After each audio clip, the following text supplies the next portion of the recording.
Kia ora, good evening. The rise and rise of Sir Peter Jackson is the stuff, well, movies are made of. How the boy from Pukerua Bay started out making films in his parents' backyard before going on to win 11 Oscars for Lord of the Rings. He's almost single-handedly built a film industry which injects more than $500 million into our economy. But instead of heading to Hollywood, he's brought the big boys here. The Jackson Empire now attracting filmmakers like James Cameron to Wellington. Jackson and Cameron are both intensely private men whose work we know well but know little about. Tonight they speak exclusively to 60 Minutes' Belinda Henley. I didn't think it would ever happen again, I have to say. It's pretty amazing.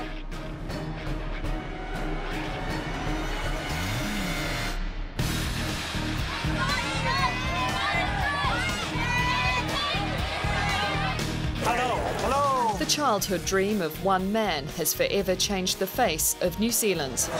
You shall not pass! And on nights like this, the eyes of the world are upon us. The last time Wellington saw scenes like this was at the world premiere of Return of the King in 2003. That single event injected more than $9.5 million into the Wellington economy. But The Hobbit could be the biggest payday yet, expected to generate more than $2.4 billion for New Zealand. Proof that Peter Jackson and his empire have extended their influence far beyond the world of movie making. But a spat with the Kiwi Actors Union 2 years ago meant New Zealand nearly lost The Hobbit and its director, Peter Jackson. Yeah, of course I could probably have run for the hills and not taken the political and personal risks that we, the government, took and I took as the leader of the government. But, well, you're not a bystander. You're here to make a difference to New Zealand, and I stand up for the things I believe in. In a controversial move, and with big money and lost revenue at stake, John Key stepped in. We already offer a 15% tax rebate to overseas movie studios. The government added a $25 million sweetener to secure the production. The Hobbit will gross over $1 billion, and a film like Avatar, the highest grossing film of all time, well over $3 billion.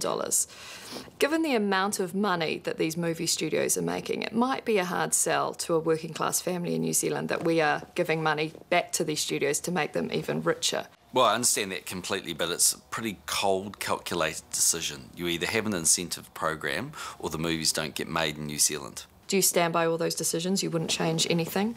Oh, I think vindicated by those decisions, actually, more than even just stand by them. I mean, in the end, these movies are going to be successful. That's going to add to the promotion of New Zealand. I passionately believe they wouldn't have been made if we hadn't made those changes.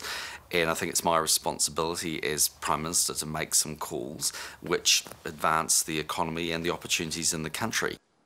In a rare interview, Peter Jackson has agreed to talk about The Hobbit and the contribution New Zealand taxpayers made.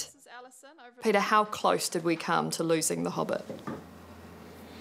I mean, we came very, very close. It was, it got to the point that Warner Brothers sent us a box of location photos that they had taken. They'd sent out a location scout to England and Scotland. They were gearing up for the prospect of it shifting overseas. How did that make you feel when you saw those photos of locations in England and Scotland where you must have had such a clear vision in your mind of it in New Zealand? Made me feel pretty sick.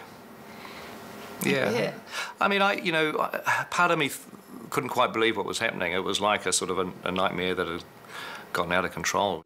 And if the movie had left our shores, Jackson would have gone with it. I had committed to the movie, and my job was to direct the movie, and I can direct it in England as well as I can direct it here. That wasn't really the issue, but I couldn't believe that New Zealand appeared to be shooting itself in the foot, shooting your toes off, for no apparent reason, really.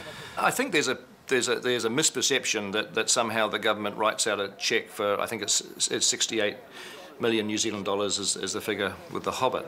The way that the tax rebate system works is that if an overseas studio, in our case an American studio, Warner Brothers, comes to New Zealand, every dollar that it spends in the country, it has to be the dollars that it actually puts into the New Zealand economy. That's subject to a tax rebate, which is basically a refund of 15% in the dollar. With a helping hand from the New Zealand taxpayer, The Hobbit was saved, and the rest is history. Its impact cannot be underestimated. Visitor arrivals to Wellington are up 50%. At its peak, more than 3,000 people worked on The Hobbit. The 3 films will inject more than $2.4 billion into our economy.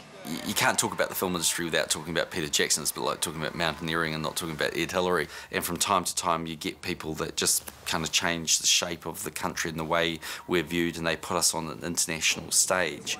At 52, Peter Jackson's success has brought him wealth, fame, even a knighthood.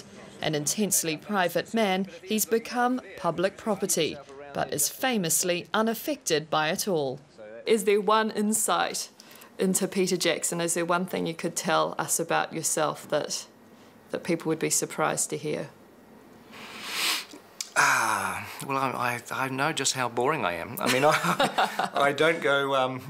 I don't go base jumping and parachuting in my spare time. I lie on bed watching movies and reading a book.